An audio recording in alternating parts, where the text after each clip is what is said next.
기도하시겠습니다.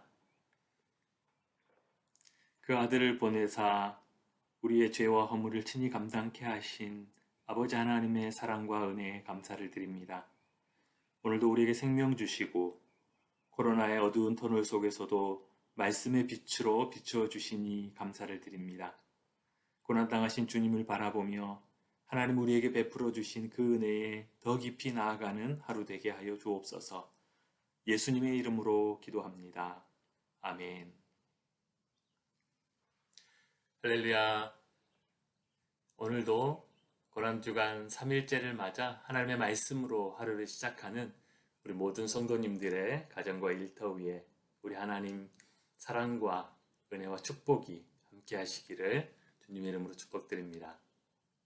오늘 말씀은 마가복음 14장 53절에서 72절까지의 말씀입니다. 마가는 예수님이 결박되신 후 크게 두 번의 재판을 받으신 걸로 우리에게 말해주고 있는데요. 첫 번째는 산헤드린 공회의 재판이고 두 번째는 빌라도의 법정에서의 재판입니다. 오늘 본문은 예수님께서 산헤드린 공회에서 재판받는 과정을 우리에게 보여주고 있고 또 그 현장에 같이 있었던 베드로가 예수님을 부인하는 사건을 우리에게 소개해주고 있습니다. 먼저 53절에서 65절까지의 말씀은 대제사장과 온 공회가 예수님을 칠 증거를 찾았지만 찾지 못했다라고 우리에게 말해줍니다. 많은 증언들이 있었지만 그 증언들이 서로 합하지 않거나 거짓 증언이었기 때문이었죠.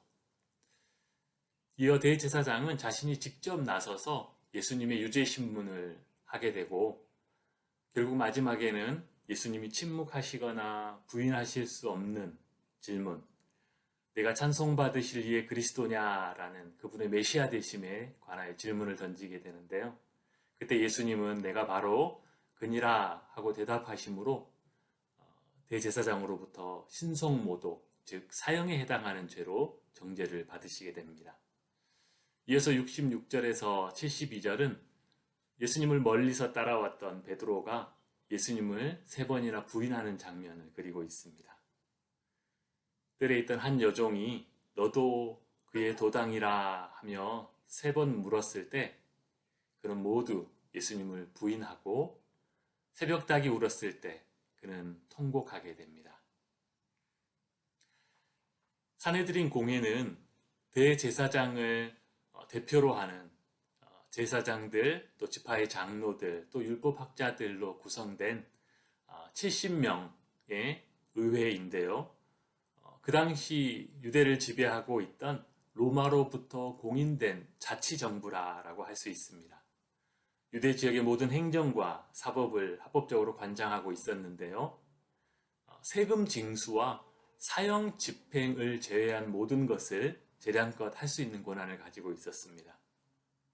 그런데 이 산헤드린 공의의 재판을 오늘 성경은 온통 불법이 난무했던 재판이었다라고 우리에게 말해줍니다. 예수님이 받으셨던 그 재판의 불법성을 우리가 몇 가지 짚어보면요. 먼저 공의의 재판은 최소한의 공정성이나 투명성을 보장하기 위해서 날이 밝기 전에는 어떠한 재판도 열 수 없었습니다. 그러나 그들은 예수님을 죽이고자 아직 날이 새기도 전에 어두움 속에서 이 모든 과정을 진행하였던 것이죠. 두 번째로는 증언들이 서로 합하지 않거나 또 증언들이 거짓일 때는 당연히 재판장은 공정하게 무죄를 선고해야 했지만 오늘 재판에서는 오히려 제사장이 재판장이 나서서 예수님을 유죄 신문하는 것을 보게 됩니다. 또 당시 공의의 재판이 특별히 사형에 관하여서는 신문과 그 판결을 같은 날 할 수 없게 되어 있었습니다. 이것은 그 신문 받는 자의 최소한의 권위를 보장해주기 위해 했던 것이죠. 그러나 우리가 보는 것처럼 예수님의 재판은 신문과 사형 판결이 같은 날 진행되게 되는 것을 보게 됩니다. 예수님이 이렇게 불법적인 재판과 모욕 속에서 십자가의 길을 가고 계실 때 그것을 바라보고 있던 베드로는 세 번이나 그 예수님을 부인하게 됩니다. 우리가 아는 것처럼 베드로는 예수님의 수제자요. 특별히 바로 어제 저녁에 최후의 만찬 때 내가 주와 함께 죽을지언정 결코 주를 부인하지 않겠노라고 결단을 내보였던 그런 제자였습니다. 그렇다면 그의 믿음과 맹세가 거짓이었던 것인가? 아니면 자기의 마음에 없는 말을, 허튼 말을 한 것이었던가? 최소한 저는 베드로가 그 맹세를 했을 때만큼은 진심이었다라고 생각합니다. 그는 정말로 그럴 마음을 굳게 먹었었고 또 그럴 자신도 있었던 것으로 생각됩니다. 그렇다면 그는 왜 그렇게 무력하고 또 부끄럽게 무너져 내렸을까요? 우리는 이것을 이해하기 위해서 그의 맹세와 또 지금 믿음의 부인 가운데 있는 그 사이의 일이 무엇이었는지를 생각해 볼 필요가 있습니다. 그것은 바로 겟세마네 기도였죠.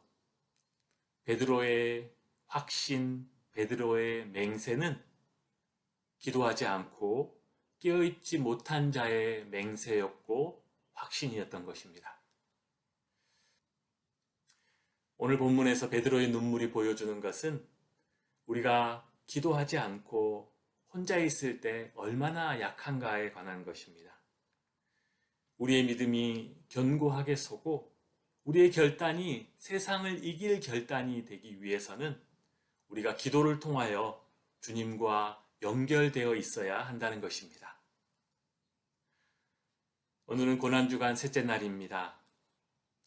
우리를 위해 십자가의 고난의 길을 가신 그 주님이 지금 우리 안에 함께 계신 줄 믿습니다. 믿음으로 그 주님과 동행하시는, 그 주님과 연결되어서, 연합되어서 오늘도 세상을 이기는 믿음으로 하루를 살아가시는 우리 모든 성도님 되시기를 주님의 이름으로 축복드립니다. 기도하겠습니다.